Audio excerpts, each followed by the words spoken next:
नमस्कार, आदाब, सत श्री अकाल दोस्तों। मैं शुभम पांडे आज आप सबका फिर आपके अपने चैनल डेफिनेट क्लासेस पे स्वागत करता हूं। हम लोगों ने कल तक जो बात की थी दोस्तों, उसमें आपको एक बात पता चल चुकी है कि अरब से कैसे इन्वेजन हुआ, यानी अरब का आक्रमण जो भारत पे यानी सिंध पे हुआ था वह किन हालातों में हुआ और उसका क्या इफेक्ट पड़ा। अब हम लोग को आगे दोस्तों टर्किश इन्वेजन इन इंडिया यानी तुर्कों द्वारा भारत पर आक्रमण पड़ना है। यानी आज की जो टॉपिक है वह क्या है दोस्तों, Turkish invasion in India, TURKISH, Turkish invasion in India, यानी भारत पर तुर्कों द्वारा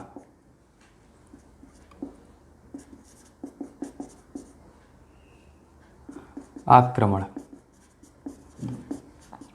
जब भी ये तुर्कों द्वारा आक्रमण की बात आएगी दोस्तों, ठीक, तो यहाँ पे दो नाम उभर के सामने आते हैं। हमेशा याद रखिएगा दो नाम, एक नाम है महमूद गजनवी और दूसरा नाम है मोहम्मद गौरी। एक नाम क्या है दोस्तों, महमूद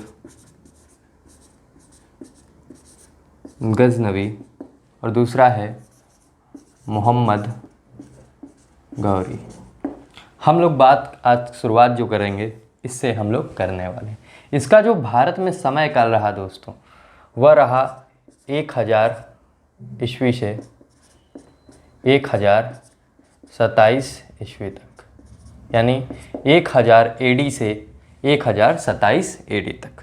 अब हम लोग को इसी के बारे में बात करनी। एक बात यहाँ पे इम्पॉर्टेंट चीज़ ये बनती है कि इसको हम लोग क्या कहते थे, मूर्ति भंजक भी कहते हैं। सवाल आता है कि मूर्ति भंजक किसको कहते हैं, यानी मूर्तियों को नष्ट करने वाला किसको कहते हैं, तो महमूद गजनवी आप आंसर लगाएंगे। यानी ऑप्शन में आपको महमूद गजनवी मिलेगा, आप वहाँ पे टिक लगा के आएंगे। यानी स्टैचू डिस्ट्रॉयर, इसको और क्या कहते हैं दोस्तों, स्टैचू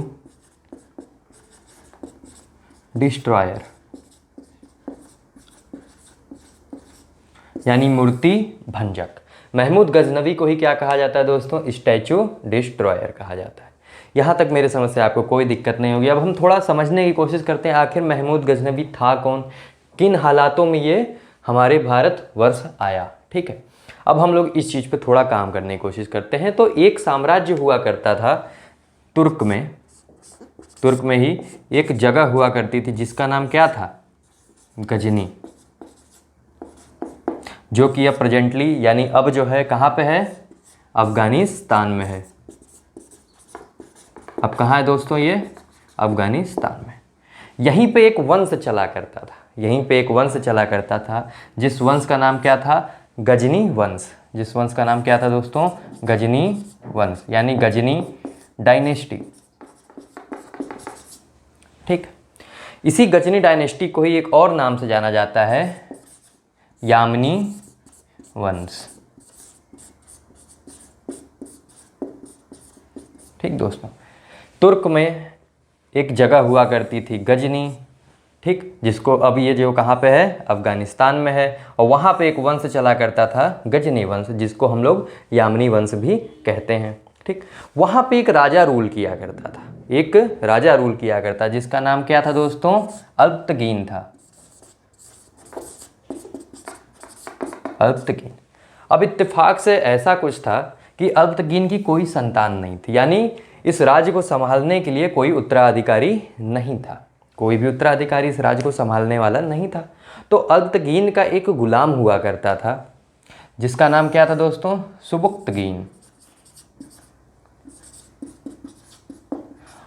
अल्पतकीन का गुलाम हुआ करता था सुबुक्तगीन। ठीक, इसी सुबुक्तगीन का जो बेटा था वह कौन था, महमूद गजनवी था। यानी अल्पतकीन जो था गजनी वंश चलाया करता था, गजनी वंश चल रहा था, लेकिन अल्पतकीन के मरने के बाद इसका कोई उत्तराधिकारी नहीं था। इसी वजह से इसका गुलाम जो था सुबुक्तगीन वो क्या बना, गजनी वंश का आगे रूलर बना। और इसी रूलर का बेटा कौन था, महमूद गजनवी। अब देखिए, इत्तेफाक से कुछ ऐसी चीज़ें हुई कि जो आपका महमूद गजनवी था इसको क्या करना पड़ा, भारत आना पड़ा। महमूद गजनवी के जो पिता थे जिनका नाम क्या था दोस्तों, सुबुक्तगीन, वह क्या किया करता था, देखिए सुबुक्तगीन जो था हमेशा आक्रमण किया करता था। हमेशा क्या किया करता था? आक्रमण किया करता था। कहाँ आक्रमण करता था? भारत पर। कहाँ आक्रमण करता था? भारत पर। और भारत की उस समय जो बाउंड्री थी, यानी भारत की जो शुरुआत हुआ करती थी सिंध के तरफ से, वो कहाँ से होती थी? पेशावर से। पेशावर से। और इसी पेशावर में एक राजा रूल किया करता था जो हिंदू शाही वंश का राजा था, यानी ब्राह्मण वंश का राजा था, हिंदू शाही डायनेस्टी का राजा था। ठीक है दोस्तों, जिसका नाम क्या था? जयपाल। जिसका नाम क्या था दोस्तों? जयपाल। यानी सुबुक्तगीन जो था हमेशा किस पे आक्रमण किया करता था? भारत पे। और भारत की बाउंड्री उस समय कहाँ शुरुआत हुआ करती दोस्तों? पेशावर से। और पेशावर में उस समय कौन सा वंश चल रहा था? हिंदू शाही वंश चल रहा था, जिसका रूलर कौन था? जयपाल था। ठीक है, यहाँ तक मेरे समझ से आपको कोई दिक्कत नहीं होगी दोस्तों। अब देखिए, जो ये अटैक सबसे पहले किया वह किया 986 ईस्वी में, यानी 986 एडी में। लेकिन ये क्या हुआ? असफल रहा। ठीक। और जयपाल ने इसको क्या किया? माफ़ करके बोला कि चले जाओ तुम यहाँ से, अब आक्रमण न करना। लेकिन ये क्या था? जिद्दी आदमी था। ये कहा कि नहीं, मैं तो आक्रमण करता रहूँगा, आक्रमण करता रहूँगा। कई बार आक्रमण किया और कई बार जयपाल ने इसको क्या किया? माफ़ भी किया। ठीक। एक बार हुआ क्या, जब 998 में, ठीक, 998 में जब जयपाल के नाक से ऊपर पानी जाने लगा, ठीक, एकदम परेशान हो गया सुबुक्तगीन से, तो इस बार जयपाल ने क्या किया? लड़ाई जब हुई तो जयपाल ने इसको पराजित किया। पराजित करने के बाद सुबुक्तगीन को क्या किया दोस्तों? मार दिया। सुबुक्तगीन को क्या किया? मार दिया। और यही कारण बना महमूद गजनवी को आने का। ठीक। अब जैसे 998 ईस्वी में ये मरेगा, भाई सुबुक्तगीन का बेटा कौन था? महमूद गजनवी। यानी 998 ईस्वी में ही क्या हुआ? महमूद गजनवी गद्दी पे बैठा, यामनी वंश के, यानी गजनी डायनेस्टी के रूलर बन गया, यानी गजनी डायनेस्टी का वह रूलर बन गया दोस्तों। ठीक। यानी 998 में जब वो अपने वंश पे बैठा, जब वो गद्दी पे बैठा, तो उसने एक प्रण खाई, एक कसम खाई कि मैं हर साल भारत पर आक्रमण करूंगा। और यही कारण बनता है दोस्तों कि इसने 17 बार आक्रमण किया था।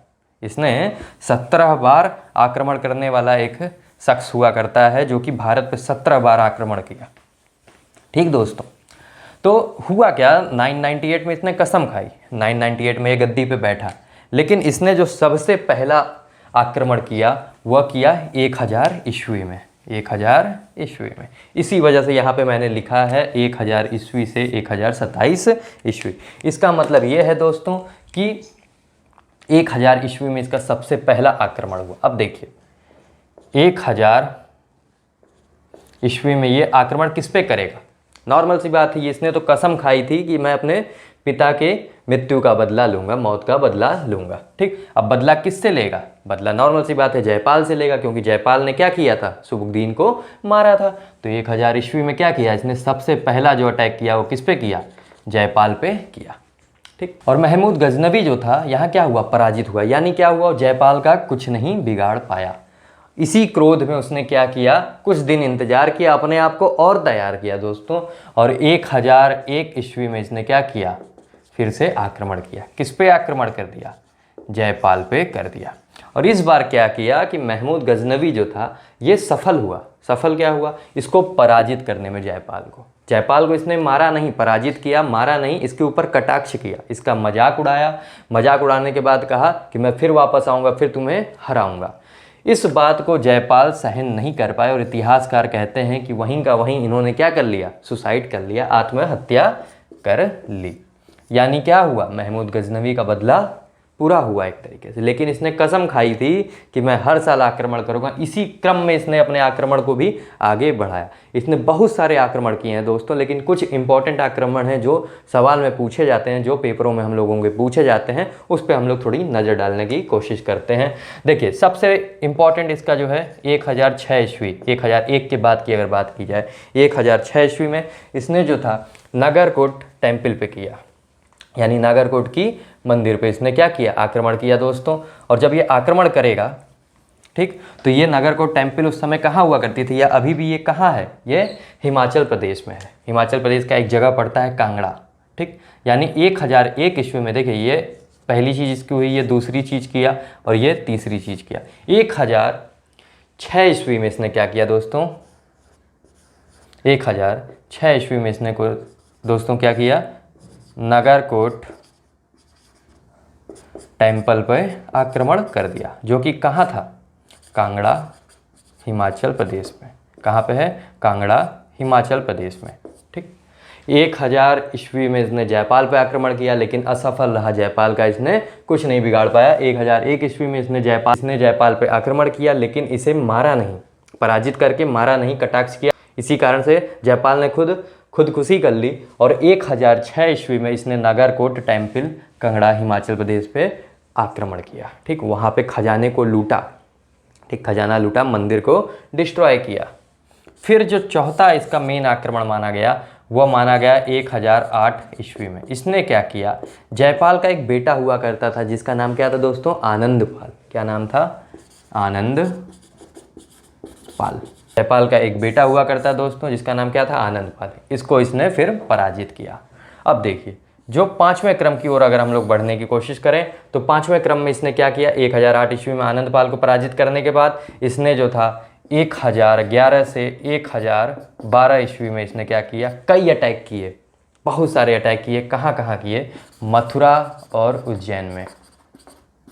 एक दो अटैक नहीं दोस्तों, कई अटैक किया था इस साल के बीच में। ठीक, यानी 1011 से 1012 ईस्वी में इसने मथुरा और उज्जैन पे कई सारे अटैक किए। यानी एक बार समझने की फिर कोशिश करते हैं हम लोग। 1001 ईस्वी में इसने जयपाल को पराजित किया और जयपाल इस गम में ही क्या किया, खुदकुशी कर लिया। 1006 ईस्वी में इसने नागरकोट टेम्पल पे, जो कि कांगड़ा हिमाचल प्रदेश में था, उस पर आक्रमण किया, लूटपाट मचाई और वहाँ से चला गया। फिर 1008 ईस्वी में इसमें आनंदपाल पे अटैक किया और वहाँ पे बढ़ा। फिर पाँचवा नंबर का जो मेजर अटैक, इसका जो क्वेश्चन आते हैं, 1011 से 1012 ईस्वी के बीच में इसने क्या किया, मथुरा और उज्जैन पे कई सारे अटैक किए। अब हम लोग आएंगे छठे पे। अब लोग किस पे आएंगे दोस्तों, 6th नंबर पे, और ये काफ़ी इम्पॉर्टेंट है।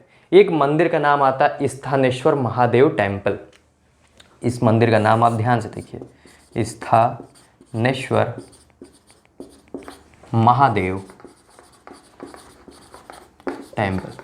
अगर आपसे मैं अभी सवाल पूछूं कि यहाँ पे किसकी मूर्ति रही होगी इस मंदिर में, तो आपके दिमाग में आएगा महादेव। महादेव से भोले बाबा की मूर्ति, यानी शंकर भगवान की। लेकिन यही आदमी गड़बड़ करता है। इसने जो यहाँ पे मूर्ति डिस्ट्रॉय की थी, वह थी मूर्ति किसकी, चक्र स्वामी।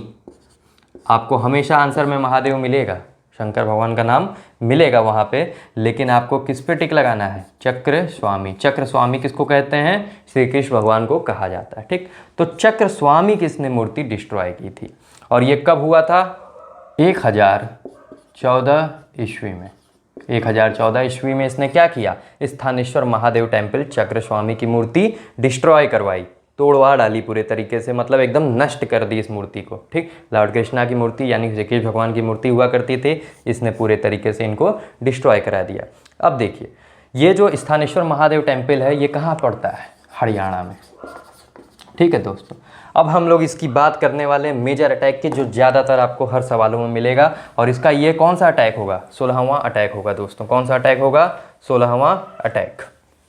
ठीक, अगर आपको जो भी चीज़ें पढ़ाई जा रही हैं, अगर आपको इसके नोट्स चाहिए, PDF फॉर्म में चीज़ों को चाहिए, तो मैंने टेलीग्राम चैनल एक बना रखा है जिसमें आपको इसके नोट्स अपलोड कर दिए जाएंगे। हाँ, ये है कि थोड़ी वहाँ पे जब भीड़ हो जाएगी तब नोट्स को अपलोड करने की शुरुआत की जाएगी। ठीक ना दोस्तों, मतलब ये है कि कम से कम अगर वहाँ पे 20-25 लोग भी अगर जुड़ जाते हैं तो वहाँ पे क्या किया जाएगा, नोट्स आपको प्रोवाइड करने लगा जाएगा। और उसका जो लिंक है टेलीग्राम चैनल का, मैंने आपके डिस्क्रिप्शन बॉक्स में इस वीडियो के दे रखा है, तो आप वहाँ पे भी चेकआउट कर सकते हैं। टेलीग्राम चैनल भी आप ज्वाइन कर सकते हैं, डेफिनेट क्लासेस नाम से है। आप लिंक पे जाएंगे, आपको लिंक से ही डायरेक्ट मिल जाएंगी चीज़ें वहाँ पे दोस्तों। ठीक है, अब हम लोग थोड़ा आगे बढ़ने की कोशिश करते हैं। इसका जो 16वां अटैक था, वह सबसे मेजर अटैक माना गया, 16th अटैक। और ये सवाल आप अक्सर देखने को भी मिला होगा, और आप जहाँ तक ज़्यादातर लोग जो तैयारी कर रहे हैं इस बारे में जानते भी होंगे। 16वां अटैक जो कि कब हुआ, 1025 ईस्वी में। ठीक, मैंने आपको बताया था कि ये 17 अटैक टोटल किया भारत पे। ठीक, कब से कब में, 1000 से ईस्वी के बीच से 1027 ईस्वी के बीच इसने कितने अटैक कर डाले? 17 अटैक भारत पे किया था, 17 बार आक्रमण किया। जो 16वां बार आक्रमण किया वह 1025 ईस्वी में किया, और ये सबसे खतरनाक आक्रमण माना गया, जो कि कहाँ किया इसने? सोमनाथ मंदिर में। यानी सोमनाथ टेम्पल को लूटने वाला भी इंसान कौन था? महमूद गजनवी। यानी सबसे इंपॉर्टेंट अगर पूछा जाए, भारत तुर्कों द्वारा जब आक्रमण हुआ था भारत पर, तो सबसे ज़्यादा इफेक्ट कहाँ पड़ा? यानी सबसे ज़्यादा अगर लूटपाट मचाई गई तो कहाँ मची? सोमनाथ टेम्पल में। उस समय सोमनाथ टेम्पल में ये कहाँ, आप जानते हैं, सब जानते हैं कि ये कहाँ पे है? गुजरात में। और ये आप सब जानते हैं, ये 12 ज्योतिर्लिंग, हिंदू धर्म के जो 12 ज्योतिर्लिंग है, शंकर भगवान के जो 12 ज्योतिर्लिंग है, उसमें से एक ज्योतिर्लिंग ये भी है। ये भी एक मंदिर है जो कि एक ज्योतिर्लिंग में से गिने जाते हैं, 12 में से। तो वहाँ पे एक राजा रूल किया करता, जिसका नाम क्या था? भीम प्रथम। जिसका नाम क्या था दोस्तों? भीम प्रथम। और ये किस डायनेस्टी का हुआ करता था? ये हुआ करता था चालुक्य डायनेस्टी का, ठीक, जिसको हम लोग सोलांकी डायनेस्टी भी कहते हैं, यानी चालुक्य वंश का या तो सोलांकी वंश का, चालुक्य डायनेस्टी यानी चालुक्य वंश। और इसी को एक और नाम से जाना जाता है दोस्तों, क्या? सोलांकी वंश, यानी सोलांकी डायनेस्टी। ठीक है दोस्तों, यहाँ तक मेरे समझ से आपको कोई दिक्कत नहीं होगी। जब सोमनाथ मंदिर पे महमूद गजनवी ने आक्रमण किया 1025 ईस्वी में, उस समय वहाँ का रूलर कौन हुआ करता था? भीम प्रथम हुआ करता, जो कि किस वंश से बिलोंग करता था? सोलंकी वंश से बिलोंग करता था या चालुक्य वंश से बिलोंग करता था? दोनों एक ही वंश का नाम है दोस्तों।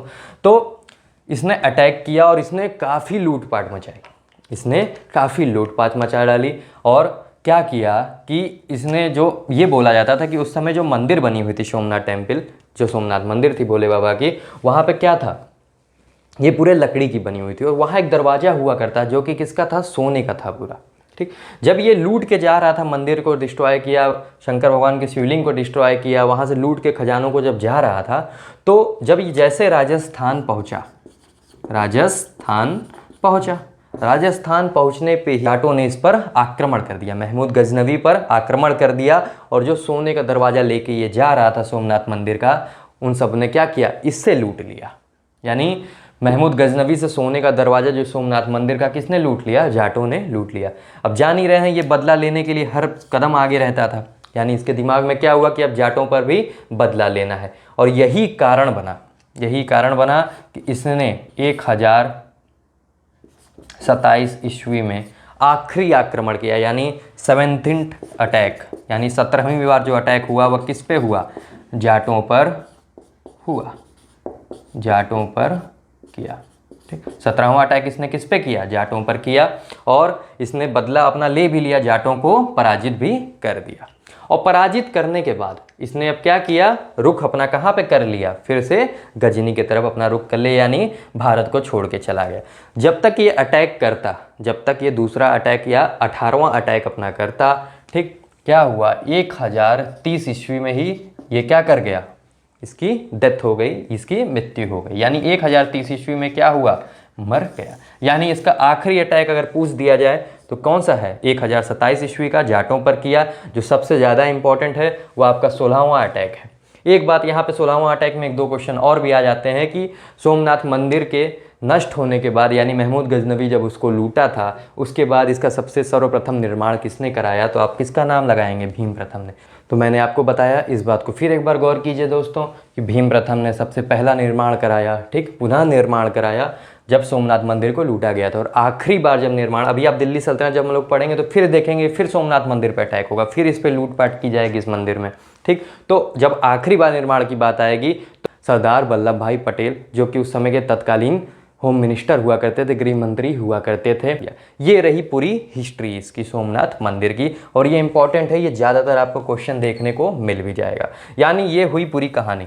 अब इतनी कहानी के बाद आपको एक चीज़ तो समझ में आ गई होगी कि इसका मेन मकसद क्या था, ऑब्जेक्टिव क्या था महमूद गजनवी का भारत में आने का। अगर हम ये कहें कि महमूद गजनवी के 2 मेन मकसद थे। सबसे पहला मकसद तो ये था कि यहाँ जितनी भी मूर्ति पूजा होती है उनको क्या किया जाए? नष्ट किया जाए। यानी ये क्या था? स्टैचू डिस्ट्रॉयर था, ये मूर्ति भंजक था। यानी ये जो भी मूर्ति पूजा की जाती थी उनके खिलाफ ये सख्त खड़ा था। ये चाहता था कि जैसे मुस्लिम धर्म में मूर्तियों की पूजा नहीं की जाती है, कोई मूर्त नहीं होती है, वैसे ही अब कोई धर्म क्या करे, पूजा न करे, सब मूर्तियों को मैं डिस्ट्रॉय कर दूंगा। और दूसरा मेन इसका ऑब्जेक्टिव था, जैसा हम सब जानते हैं कि हम लोग का देश हमेशा सोने की चिड़िया कहलाया है, ठीक, यानी यहाँ पे खजाने का भरमार रहा, तो इसी खजाने को लूटने भी आता था। दो इसके मेन मकसद थे। अब हम लोग अगर थोड़ा आगे बढ़ने की कोशिश करें दोस्तों, तो इसकी देखिए मेन चीज़ जो थी, ठीक, मेन चीज़ पे अगर हम लोग बात करते हैं तो यहाँ देखने की हम लोग थोड़ी कोशिश करते हैं, आगे बढ़ते हैं।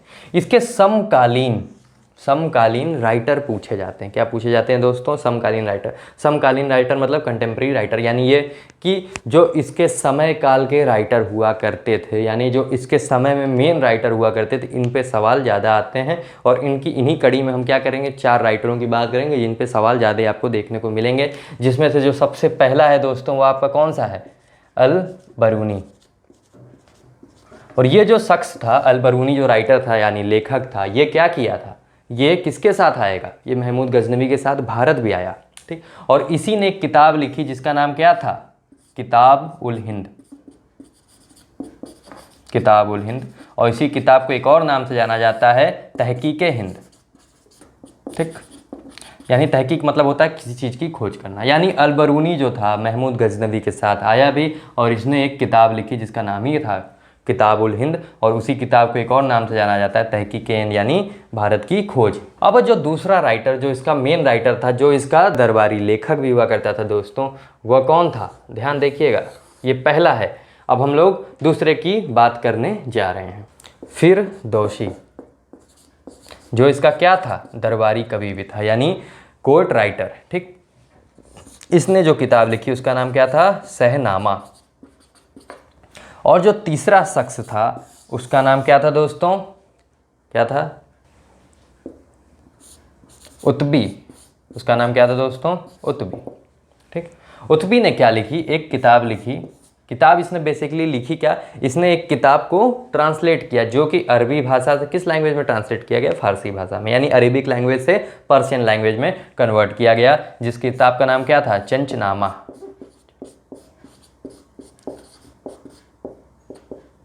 और जो चौथा मेन इंपॉर्टेंट आदमी है, ठीक, जो महमूद गजनवी के पिता थे यानी सुबुक्कीन थे, उनकी बायोग्राफी लिखी, यानी वेहागी ने। वेहागी।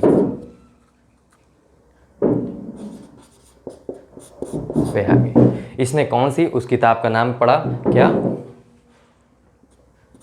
तारीख है सुबुक्तगीन। देखिए, यानी अगर इसके समकालीन राइटर की हम लोग बात करें दोस्तों, तो सबसे पहला था अल बरूनी, जो कि क्या किया था? भारत भी इसके साथ महमूद गजनवी के साथ आया था, और किताब उल हिंद नामक एक किताब लिखी जिसका एक और नाम है तहकीक हिंद। दूसरी किताब जो फिरदौसी था उसने लिखी, जो इसका दरबारी कवि भी हुआ करता था महमूद गजनवी का, यानी कोर्ट राइटर भी हुआ करता था, इसने एक किताब लिखी शहनामा। और जो तीसरा शख्स था वह उत्बी था, जिसने क्या किया? एक किताब को ट्रांसलेट किया, जो कि अरबी भाषा में एक किताब हुआ करती थी, इसको फारसी लैंग्वेज में कर दिया, अरबी लैंग्वेज से पर्शियन लैंग्वेज में कन्वर्ट कर दिया। और जो चौथा शख्स था वह है वेहागी, ठीक। वेहागी ने क्या किया कि तारीख सुबुक्तगीन यानी सुबुक्तगीन की बायोग्राफी लिख डाली। तो ये रहा पूरा आपका महमूद गजनवी के बारे में। इससे काफ़ी इंपॉर्टेंट सवाल बनते हैं दोस्तों। और एक बात और इसने की, ये पहला ऐसा शख्स था जिसने सुल्तान और गाजी की क्या ली? उपाधि अपने से ले ली। देखिए, सुल्तान की उपाधि जो थी, जब मैंने आपको पहले वाले वीडियो में मतलब लेक्चर में बता रखा है, जब हम लोग इस्लाम धर्म की बात कर रहे थे, तो मैंने बताया था कि वहाँ खलीफा हुआ करते थे। तो वही खलीफा जो थे वो क्या किया करते थे? सुल्तान की उपाधि दिया करते थे। अपने जो बड़े खास लोग हुआ करते थे, वो सुल्तान की उपाधि देने का काम किसका था?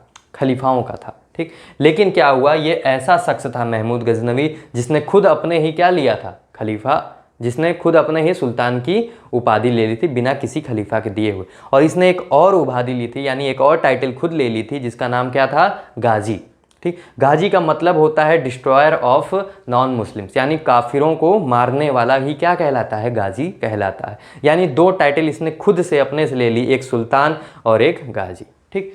इस बात का भी हम लोग को ध्यान देना है दोस्तों। और इसी के साथ क्या होगा? महमूद गजनवी की कहानी आपके सामने पूरी खुल के सामने आ चुकी है। अब हम लोग को किसकी बात करनी, मैंने बताया कि तुर्क जब आक्रमण करेंगे तो इस पे दो लोग आक्रमण करने वाले, पहला महमूद गजनवी बनेगा, दूसरा कौन है, मोहम्मद गौरी है। ठीक, अब मोहम्मद गौरी की जब हम बात करने स्टार्ट करने वाले हैं तो वहाँ पे एक बात आपको मैंने बताना ज़रूरी है, हम लोग उसमें किसका भी नाम पढ़ेंगे, पृथ्वीराज चौहान का। पृथ्वीराज चौहान को दो और नाम से जाना जाता है, एक पृथ्वीराज थर्ड के नाम से और एक राय पिथौरा के नाम से। यानी पृथ्वीराज चौहान के सब कितने नाम हो गए, तीन नाम, एक पृथ्वीराज चौहान, एक पृथ्वीराज थर्ड, और या तो ऑप्शन में क्या मिलता है, राय पिथौरा। राय पिथौरा भी पृथ्वीराज चौहान को ही कहा जाता था। अब इसके बारे में हम लोग को आगे बढ़ना है और ये सब चीज़ें कहाँ से निकल के आई, कौन बताएगा, ठीक, कौन अपने राइटर लिखा, कैसे हुई, मोहम्मद गौरी क्यों अटैक किया, ये कौन से वंश का था, कहाँ से आएगा, किस तरह से ये चीज़ों को अपने हिसाब से कन्वर्ट करेगा, इसका मेन मकसद क्या था, और ये सब चीज़ों को दोस्तों हम लोग कल देखेंगे, कल के वीडियो में देखेंगे, कल की लेक्चर में हम लोग देखने वाले हैं इन सब चीज़ों को। और मैं ये कहूँगा कि अगर आपको वीडियो पसंद आ रहा है तो इसे लाइक करें, शेयर करें और ज़्यादा से ज़्यादा लोगों तक इस वीडियो को पहुँचाएँ, ताकि उन लोगों को भी इस सब्जेक्ट का फ़ायदा उठ चुके। जो इस सब्जेक्ट को लोग बोरिंग समझते हैं, इस बोरिंग ना समझें, ये एक कहानी है, बस कहानी की तरह सुनते जाइए। मैं बार बार ये बोलता हूँ, एक बार सुनिए, दूसरी बार कॉपी कलम उठाइए और लिखना शुरुआत कर दीजिए। दोस्तों इसी के साथ मैं वीडियो को विराम देता हूँ। धन्यवाद।